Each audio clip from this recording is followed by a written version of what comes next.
Hello and welcome to a LEGO set review. Today we're going to be taking a look at set 21325, the Medieval Blacksmith. Now this is a LEGO Ideas set, so it was based on a fan submission, which LEGO then took and turned into the finished set once it had achieved the right number of votes. So this set came out earlier this year and it's one of the most recent sets I own. It comes with 2,164 pieces, and that includes 4 minifigures and also a horse and a dog. And it retails here in the UK for $134.99 and in the US and Europe for $149.99. Now, this was actually a present from my wonderful girlfriend. I'm not sure if I mentioned that in a previous video, or I might have mentioned it on my Instagram. This was a brilliant surprise present. I'd had my eye on this set, but wasn't sure about whether to go ahead and get it. And she decided to get it for me. So I can't thank her enough, and for indulging me in my LEGO hobby. Some would call it an addiction. I've still not quite got her addicted yet, but I'm holding out hope. But anyway, let's go ahead and take a look at the minifigures that come with this set, as well as the animals, and then we'll go on to the build. So, here are the first 2 minifigures. I thought it was appropriate to get the blacksmith in there first, seeing as it's his shop. And there he is on the left. He's a great looking figure. He's got that beard piece, which was used for Godric Gryffindor, as well as the hair piece, which I think comes from the Pirates of the Caribbean range originally. And it looks great. He's got a wonderful printed apron, and he actually makes use of a piece which I think originally came in a LEGO City set for a barista for the lower half of that apron. I'm just noticing there's an ever so slight little bit of a misprint where there's a line of sand blue, but other than that, it's a nice print. He comes there with his hammer. And then on the right, you have got what I think is the blacksmith's wife. I believe that's what she's labelled as. She actually reuses a torso from Robin Loot from the Barracuda Bay set, which I have also reviewed. But it's still a nice torso and relatively uncommon. She's got those dual moulded legs with the brown boots, which look nice as well. And she's got an existing facial expression and a hairpiece, but she also comes with a bow and a quiver, which tie into another element of the build of the set. I've left some of these minifigures with their accessories. Some of them are shown as being put into their hands as you build the set, and some others are just laying around the various parts of the build. I will point those out as we go along. These minifigures do have alternate faces, which I will show you now. So there are their alternate faces.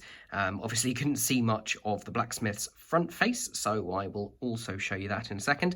I do like the use of the sort of winking or one eye closed face for the blacksmith's wife, which definitely ties in well with her archery.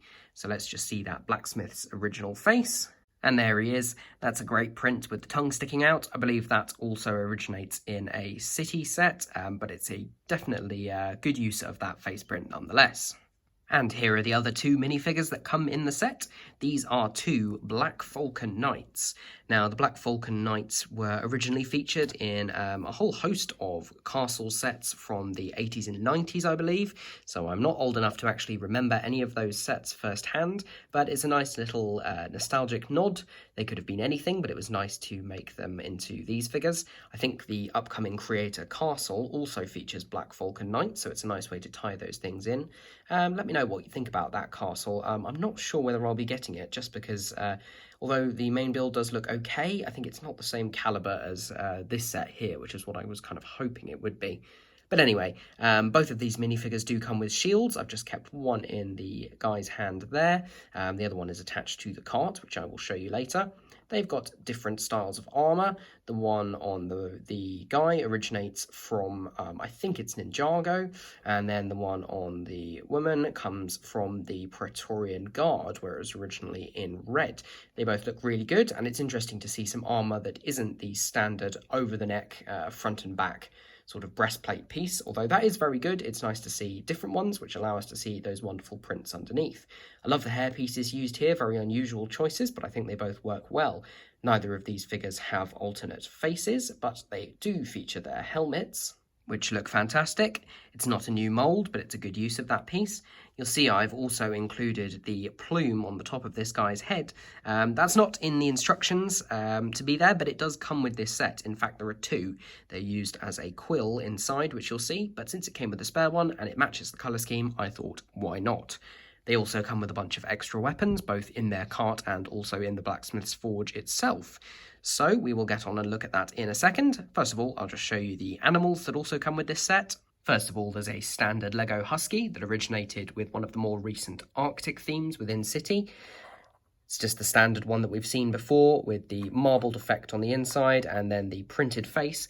I don't know if a Husky is the best choice of dog for this time period, this setting, but to be honest, who am I to say? I haven't done any research on this. Although being English, I'd like to think of this as an English or a British house. It probably looks more like one from Scandinavia or Germany, and maybe there were Huskies around there, who knows. And the other animal that we get is a horse. There we go, which I believe appears in tan for the first time in this set. This is just one of the more modern style horses with the posable head, but also the posable back legs. I think they came out with the Lord of the Rings theme. Although he's mainly attached to the cart, he does come with the brick and tile there, which complete his body, so he doesn't look like he's got a chunk missing without it. Okay, now we've gone through all of those, let's have a look at the blacksmith. And by blacksmith, I do, of course, mean the blacksmith's shop, not the blacksmith himself. So here we are. You got a better view of it from further back before, but I'll just tilt up so you can see the full height. There are 3 floors in total, including the one inside the roof. So I think we will go to the ground floor first, as that's where you start off when you build. So the ground floor includes the titular blacksmith. You can see the workshop just here. From the anvil in the centre with the glowing ingot, there's helmets and pots and pans, bits of armour, another one of those Black Falcon shields, I think it's called a whetstone, where you sharpen the swords, and that can actually rotate just there. You've got some ingots in there in a container, as well as some coal just here to feed the furnace. The furnace is accessible from the inside and the outside. By furnace, I mean forge. You can see it from the outside here, and there's also access from the inside. Nice use of the black 1x1 round tiles as well as the orange ones to show the heat, but they didn't leave it at that. They also included a light brick. It's blowing out a little bit on the camera there. Let's see if I can get a better look from the other side. There you go. That is the light brick inside, just a standard light brick, but the way that you activate it is actually using the bellows on the side here, which is a lovely little build, if maybe a little bit oversized, and that's a brilliant little function. It's not intrusive at all. You could never turn it on and it would look absolutely fine, but it just adds that bit of character when you can press that and it lights it up.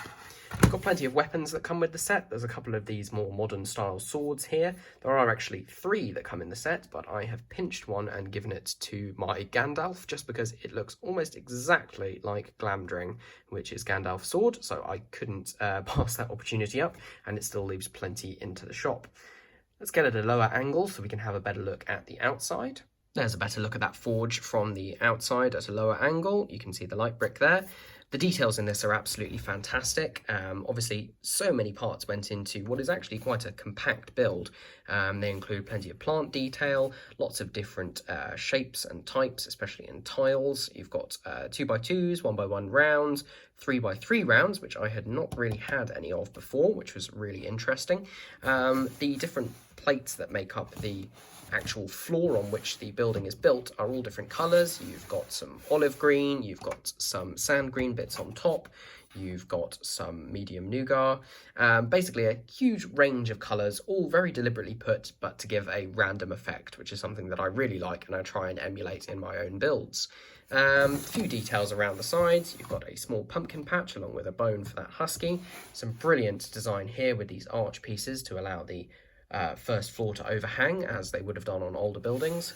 Relatively plain wall on that side, although it's still nice to see all the details with the masonry bricks and things. These are interesting as well. The cornerstones of the building, there is a proper word for them, but I've forgotten. They're actually not put on in system, as it were. So you see you've got this brick with the stud on the side, and then you've got a tile. If I was to put it on one side, it would look like that. All the way to the other look like that, and in the middle would actually look kind of like that. But it is very definitely shown in the instructions that you are to line those up like that. And it creates a wonderful corner effect. It's a little bit fiddly, but I think the overall effect is really great. Just an interesting technique that I've not really seen suggested before. Coming all the way around, you can see this prominent tree, which is on the side here. Also features a well underneath. I've heard people complain a little bit about the way the roof of the well is built, and I think I have to agree with them. It really is only one-sided, which is a shame considering that you're definitely meant to see this from the back, because there is a target there for the blacksmith's wife to do some archery. This tree is wonderfully built. It actually reminds me of the botanical collection bonsai, with the curved trunk that makes it look very aged, and then the branches wiggling their way up. It's very repetitive to build those branches, but it's a satisfying result in the end. One final detail on the outside of the building, and that is this little wood store, which is tucked away underneath the stairs that lead up to the first floor. You build that, you actually put quite a lot of work into it, and it basically gets hidden away, which is both a shame and also quite nice, because that's exactly the kind of thing that you'd find on a real building like this. Okay, on to the first floor. This floor is the main living quarters of the people who live there, so the blacksmith and his wife. It contains the dining room, essentially, and I suppose you could call it the kitchen as well, with the hearth over there. It's quite nice how that's built, actually. There's a small fire with some logs on the inside just there, and on the outside it actually connects to the same chimney as the forge down below. Speaking of the forge, you can see this canopy over the top of it just here, as well as this sign that hangs down. This is a printed sign. Everything in this set is printed. That's a detail, which is really nice. It has that in common with quite a few other ideas sets. You can see it's already starting to get a little bit dusty. There's some pretty spectacular building techniques just here to get the angle of the roof. These 4x4 curved tiles here lock the roof in place at an angle, and they really are quite brilliant. You can see how it's actually connected with a clip under there, but in terms of actually keeping it in place, those do the job, and they look good while they do it. Yeah, you also get the first examples of many of these pentagonal tiles that come from the Nexo theme, although it seems almost a shame to call them sort of Nexo shields anymore, because they have gone on to be used in so many other things. They've proven to be a really versatile tile, haha. Get way more of those on the roof, which I will show you in a moment. Here is the point where the stairs to the first floor come up. Just a note for anybody who is not English or British, or basically who doesn't thinks I'm going a little bit mad with my floor numbering. Here in the UK, we would call this the first floor. The floor below that, the one that's effectively at street level, we would call the ground floor, because it's on the ground. And then if you go below that, we'd probably call that floor -1. That's just how we do things here. So the detail continues around on here. I love the way that this door has been built up just here, instead of using the big piece that is available from Lego. It's the same thing that's been used on the floor below. It also gives us some of these new, what I like to think of as Darth Maul's lightsaber hilts, although they haven't actually been used as that yet. They come from the Monkey Kid range. A lantern hanging outside, which looks nice as well. I do like the sort of half timbering. The use of these curved tiles, more of the same as used over here, is perhaps a little bit unusual. I'd expect them to be straight, but I think given the pieces available, this actually looks really good, and it looks really ornate. The whole thing comes together very nicely. Going back to the interior, you've got the dining table with some really nice built-up chairs using a couple of small hatchets and a 3-long bar, and then some tiles on the actual seat. Underneath the stairs at the back there, you've got a barrel containing definitely not alcohol. Let's just call it, well, probably better not call it water, because they wouldn't have drank water back then. Maybe just best to not name it at all. Little candle details up on the wall there, and I've already talked about the hearth. And there's actually in the corner here, I think this is a butter churner. This bar is actually stuck inside by the use of, I think it's a plate inside, that would have been used to churn butter. Also, the other nice detail is this carrot here, which is in the process of being chopped, because you can see there's one bit that's been chopped off already. Okay, let's move on up to the second floor, which is in the roof, and then we will have a look and give a final verdict. Apologies to Just Too Good for the use of the term final verdict, which I'm pretty sure he has copyrighted. Anyway, up to the roof now. So looking at this from the outside, there isn't a clear way in, which is good because that means it's viewable from all directions. You see the use of these pentagonal tiles here interspersed with some of these pieces in sand green, also some pentagonal tiles in sand green. Some people have said they don't like this. I actually have to well, beg to differ. It's purely a personal taste thing. I just happen to like them because I think it's nice to have some variety. Obviously, you've got different colours. You've got the blue, the dark blue, and then black of these tiles. But I just think it's nice to have something of a completely different colour to break things up. And you can either call it mould, or you can call it moss, or you can call it, I don't know, if it was copper, you could call it aged copper. I really, really don't know, but it looks nice. Other bits of detail are these bits here where there seem to be some roof tiles missing. And what we need to do to get inside is make make a lot more of the roof tiles go missing, and we do that by simply lifting this up and away. It's just held in by these inverted curved slopes, and they just slot in behind these panels just here. Also, to show you the inside of the roof, they are held in place with the use of ball joints, so it is actually movable. You can flex it all the way around here. Gosh, that is really dusty. I need to invest in something to dust my Lego, I think. But when you have it together, it just is held at that perfect angle like that. Anyway, now we can see inside the building itself. One thing that becomes immediately obvious is this shape just here, which is a bearskin rug, which is maybe a little bit morbid for Lego, especially considering you can get actual bears from them. But you know what? Let's just call it an accurate feature of the time. It's wonderfully built up using tiles of various different shapes and sizes. A little bit difficult to tell because it's all black. You can actually see some ears and the snout just there. I think it looks great. Poor bear, but it's of its time, definitely. One other thing you can see because of the lack of the roof here is how these gable ends are held on, and that's using Technic pieces. So there's Technic bricks and then a Technic axle, which you can see the end of just here. It isn't coming apart. They're actually in brown, which is a colour they normally are. I think they're either reddish brown or they're dark bluish grey, so that was a good choice just here. And those are just held in place like that, and then they're clipped to the top, and the whole assembly is secured. It's exactly the same on the other side. Also inside here is obviously the bed, which is very ornate and very obvious. It's a wonderful build, goes together very nicely. It doesn't look particularly comfy, but then again, just got to assume it's not plastic in real life. There's a chest at the back containing just a single backpack. There's another small fire, which again connects to that same chimney. And then on the other side, you've got a writing desk, which is where that blue plume comes from.